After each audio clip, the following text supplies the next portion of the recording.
तजर्बाकार है, सुबह 7 बजे उठ जाता है और सारी जगह भागा फिरता है।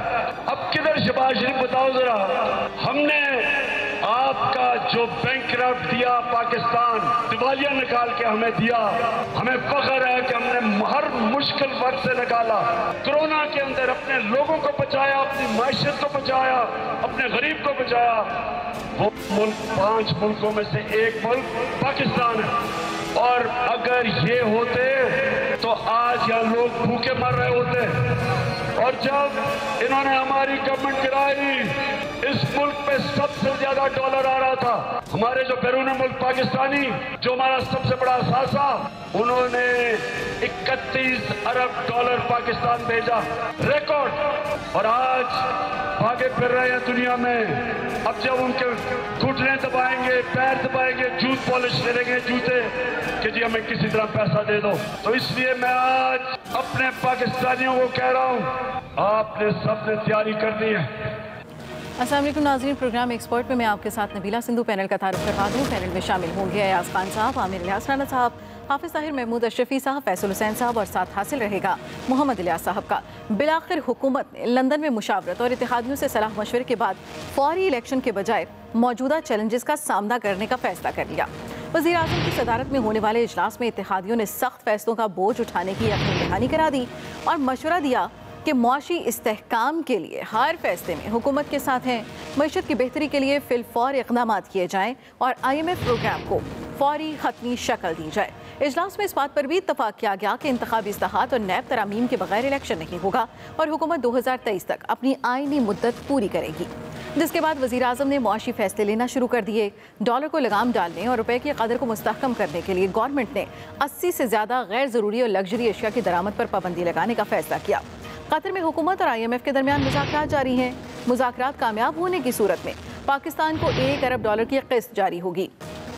आज साबिक वज़ीर आज़म इमरान खान ने अपनी हुकूमत की कारकर्दगी का चार्ट जारी करते हुए इल्ज़ाम लगाया कि मुजरिमों के टोले ने हमारे अजीम काम पर भी पानी फेर दिया। इसी मुनासबत से पहला और बड़ा सवाल ये कि मुद्दत पूरी करने का आज़म, क्या हुकूमत हालात पर काबू पा लेगी? आमिर साहब क्या कहेंगे?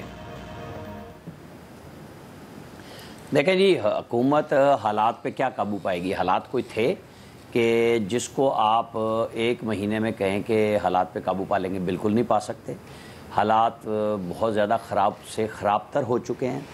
और चूँकि अब IMF से आज मीटिंग शुरू हो चुकी है और कल गवर्नमेंट ने अपना फ़ैसला अनाउंस किया, और वो फ़ैसला उस वक्त अनाउंस किया जब सुप्रीम कोर्ट का फ़ैसला आ चुका था। और फवाद चौधरी तो दोनों हुकूमतें पंजाब की और वफाक की ख़त्म कर चुके हुए थे। अच्छी बात है कि पॉलिटिकल डिसीजन लिया गया कि जी हम जाएंगे, क्योंकि पाकिस्तान सबसे पहले है।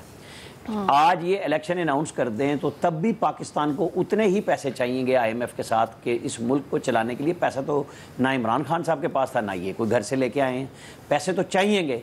और जो कमिटमेंट्स सऊदी अरब, UAE, कतर, चाइना जो भी हमारे पास हैं, वो इसी सूरत में है ना कि IMF की कंडीशन से आप बाहर निकल आएँ। आपने जो वादा IMF के साथ तय किया हुआ है, ज़मानत दी हुई है, उसको आप पूरा करें तो हम चलेंगे साथ आपके। और ये इमरान खान साहब और उनकी टीम करके गई थी। अब वो जो दूध शहद की नहरें अभी बहा रहे थे, हम जो सुनवा रहे थे लोगों को, वो तो सबको पता है। इनके गले पड़ा है। इन्होंने चूँकि खुद ये चैलेंज कबूल किया है कि इन हालात में ये संभालने आए हैं तो संभालना पड़ेगा, लोगों से सुननी भी पड़ेंगी। लेकिन मैं ये समझता हूँ कि बेहतर फ़ैसला किया है कि बजाय परेशानी में या टेंशन में कि जी यूँ हो रहा है और पता नहीं क्या हो जाएगा, पाकिस्तान की मईशत चलेगी तो सारी सियासत भी चलेगी और सब कुछ चलेगा। IMF को एक क्लियर मैसेज गया है, वो जाके जो भी कमिटमेंट अब होगी, आप पैकेज गरीब के लिए, मिडिल क्लास के लिए कुछ भी लेके आएँ, इस मुल्क को हर सूरत में चलाना है। असल इशू ये है। उसके बाद सियासतें नून लीग की भी हो जाएंगी, PTI की भी हो जाएंगी, पीपल्स पार्टी की भी हो जाएंगी। हमारे सारे दोस्त भागते हैं, बात करते हैं मुख्तलिफ कि जी क्या ज़रूरत थी, जब आपको चैलेंज था तो ना लेते, अदम एतमाद लेते। लेकिन जो चैलेंज अपोजिशन समझती थी इक़्तिसादियात के साथ साथ सियासी तौर पे भी इमरान खान से था कि इमरान खान के पास कारकर्दगी में तो कुछ नहीं। अब यही चूरन निकला जो अमेरिका और साजिश है कि जी, और उन्होंने अपने फॉलोअर्स को उसके पीछे लगा लिया। जैसे अभी आज एक वीडियो भी चल रही है, वो जो ढक्कन उठाया करते थे किसी ज़माने में कि जी गटरों के ढक्कन नहीं है, आजकल वो वॉल चेकिंग करते फिर रहे आलमगीर खान साहब, और न्यूट्रल्स के खिलाफ कराची शहर में कर रहे हैं। फैसल साहब ने भी उस ट्वीट पर तबसरा किया। अब इनके पास यही कुछ रह गया। ठीक है, उन्होंने अपने वोटर को मुतारिक कर लिया। अच्छा फैसला किया है, इस पर डट जाना चाहिए। हुकूमत करें, पैसे लाएं, लोगों की ज़िंदगी को आसान बनाएं। 3 महीने बड़े मुश्किल होंगे इनके लिए सियासी तौर पे भी, लेकिन डट के अब अगर फैसला किया है, खड़े हों और फिर अपनी उस मेहनत से इस मुल्क को चलाएं। ठीक है अयाज साहब, क्या हुकूमत हालात पर काबू पा लेगी? जबकि हम ग्राउंड रियलिटीज़ पे अगर बात करें तो डॉलर ने आज डबल सेंचुरी कर ली, पेट्रोलियम मसनूआत की कीमतें भी अगर बढ़ा दी जाती हैं तो फिर सख्त फैसले जो किए जाएंगे, जिनका बोझ उठाने की यकीन दहानियाँ करवाई जा रही हैं, उन फैसलों का क्या होगा? अवाम को तो रिलीफ नहीं मिलेगा। अच्छा, मुझे इजाज़त दीजिए कि मैं इस्लामाबाद से इख्तलाफ करूँ। मुझे ये फैसला ठीक नहीं लगता, ये मुद्दत पूरी करने का और अगले साल इलेक्शंस कराने का। मेरी अपनी राय है, मुझे नहीं लगता ठीक। और देखें, वो चूरन तो आमिर कहते हैं ना बेच रहे थे एंटी अमेरिका, तो आज उनको ये चूरन बेचने का मौका भी मिल गया है, मईशत का भी, कि जी हम तो स्टेबल कर गए थे, हमें वो मिला था, दिवालिया पाकिस्तान मिला था, हम उसको ट्रैक पे ले आए थे। अब उसका फॉलोअर इमरान खान का कैसे इससे इनकार करेगा? वो तो मानेगा कि इमरान खान बिल्कुल ठीक कह रहा है, क्योंकि वो तो ऐसी बातें मान रहा है जो बिल्कुल जिनमें वजन ही नहीं है बिल्कुल। तो ये बात तो उसके लिए बहुत आसान है हजम करना। और जिस तरह से रिस्पांस बढ़ता जा रहा है हर दिन, मैं तो वो देख के हैरान भी हो रहा हूँ और परेशान भी हो रहा हूँ।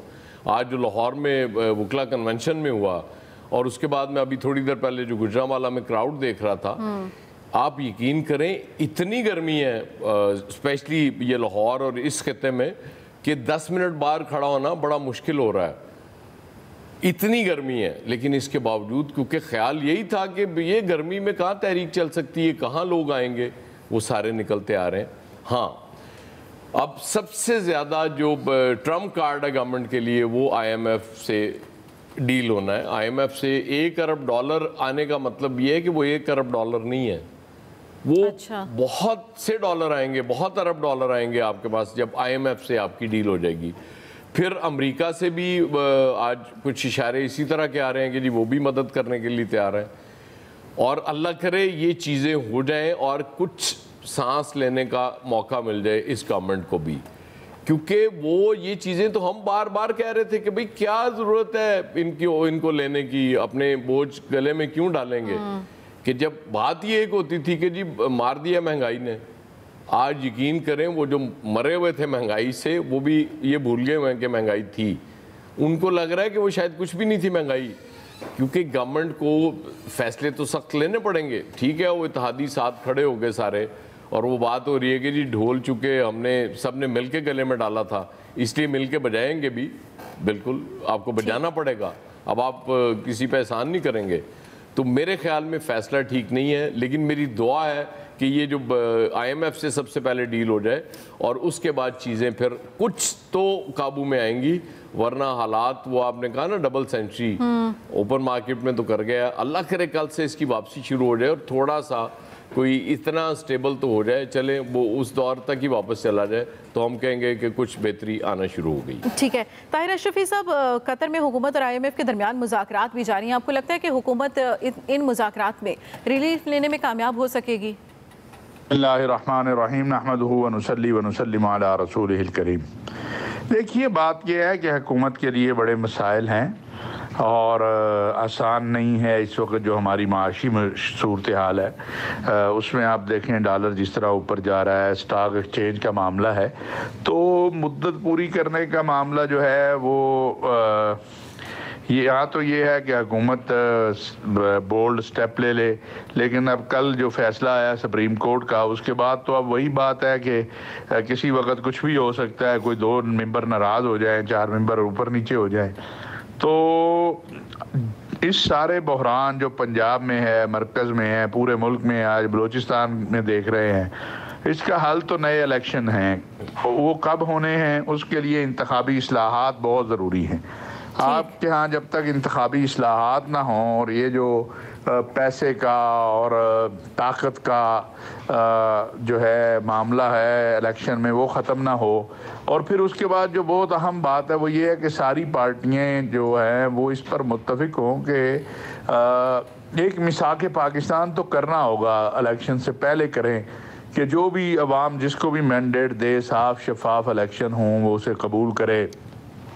दूसरों को मौका दे। तो अगर ये नहीं होता और इस तरफ नहीं जाते और फिर इलेक्शन हो जाता है, इलेक्शन के बाद भी फिर यही कैफियत रहती है कि जो पार्टी हार जाए वो मानेगी नहीं, तो फिर तो बड़ा बहरान जो है वो इससे भी बड़ा बहरान आ जाएगा। लिहाजा जो हुकूमत की टीम है उसको जहाँ मईशत की तरफ देखना है, वहाँ ये मुख्तलिफुल ख़याल लोगों की जो है वो हुकूमत है। इसमें कौन सी पार्टी क्या चाहती है, पीपल्स पार्टी की सिंध में हुकूमत है, वो क्यों चाहेगी उसकी हुकूमत ख़त्म हो जाए कबल प्लस वक्त। लेकिन इन बहरानों पे काबू पाना ये भी कोई आसान काम नहीं है। IMF जो है उसकी अपनी शराइत होंगी। बहरहाल आखिरी बात जो इन हालात पर काबू पाना मुमकिन नहीं हो सकेगा। फैसल हुसैन साहब क्या कहेंगे, अगर हम जिस तरह से बात की जा रही है महंगाई की और सूरत हाल दिन ब दिन ख़राब होती जा रही है, क्या हुकूमत इन तमाम हालात पर काबू पा सकेगी?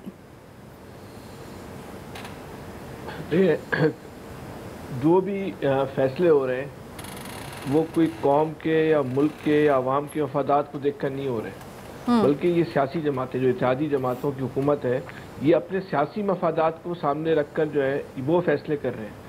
ये जो इंतखाबी इस्लाहत की बात हो रही है, जो ताहिर शफी साहब कह रहे हैं, तो ये इंतखाबी इस्लाहत इसलिए नहीं है कि गरीब आदमी जो है कौमी असम्बली का जो है मेंबर बन जाएगा या गरीब आदमी जो है वो जो है इक़्तिदार के ऐवानों तक पहुंच जाएगा। इंतखाबी इस्लाहत भी इसीलिए है कि अपनी अपनी सियासी जमातों को किस तरह मुस्तहकम करना, उनके वोटों को, उनके इंतखाबी नताइज को और अपने मुखालफिन को जो है वो इलेक्शन में किस तरह जो है कमज़ोर करना, इसका भी जो है वाहिद नुक्ता नज़र जो है वो यही है। अच्छा भाई, आप हुकूमत जो है ये एक बात जो समझ से बालातर है हर इंसान के, ये जो मुस्लिम लीग पीपल्स पार्टी की हुकूमत, इतनी पुरानी सियासी जमातें हैं, इनके पास कोई प्लान ही नहीं है कि मुल्क को निकालना कैसे। भाई आप प्लान तो दे, हो सकता है वो आपका प्लान नाकाम हो जाए। भाई IMF से जाके कर्जा लाना है, वो तो कोई भी ले आएगा, वो तो हमारे आमिर इलियास खानों को आप वज़ीर आज़म बना दो, ये भी शराइत मानेंगे, IMF से कर्जा लेकर आ जाएंगे। इसमें कौन सी सलाहियत है? इसमें आपने जो है वो कौन सा जो है वो तीर मारा? ये अलमिया आ रहा है इस मुल्क का कि इस मुल्क की सियासी जमातों को, इस मुल्क को बहरान से निकालने के लिए उनके पास कोई किसी किस्म का कोई प्लान नहीं है। ठीक है फैज़ल साहब, आपकी बात काट रही हूँ इस